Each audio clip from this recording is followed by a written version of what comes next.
Hi all welcome to Anu trends for you channel. Silk బ్లౌజులు stitch చేసేటప్పుడు జారిపోతున్నట్లు అట్లా అనిపిస్తుంది. అలా కాకుండా ఫ్యాబ్రిక్ గమ్ తీసుకొని ఇలా అంచులు మొత్తం ఇలా పెట్టేసి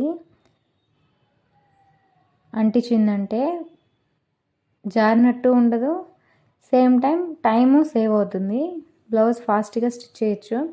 చూడండి, నేను బ్యాక్ పార్టు ఫ్రంట్ పార్ట్ మాత్రమే ఇలాగ అంటించుకుంటాను. ఫ్రంట్ పార్ట్ని ఎలా అంటిస్తున్నామో బ్యాక్ పార్ట్ కూడా ఇలానే గమ్ పెట్టి అంటించుకోవడమే. చూడండి, చూపిస్తున్నట్టు అంచుల్లో మాత్రమే కొంచెం కొంచెంగా వేసుకొని అంటించుకోవడమే. కానీ కొన్ని క్లాత్ల మీద మాత్రం గమ్ పెట్టకూడదు. ఇప్పుడు పట్టు బ్లౌజులు ఉంటాయి కదా, అలాంటి వాటి మీద మాత్రం ఇలా అంటించకూడదు. ఈ చిన్న టిప్ మీకు నచ్చినట్లయితే లైక్ చేయండి, షేర్ చేయండి.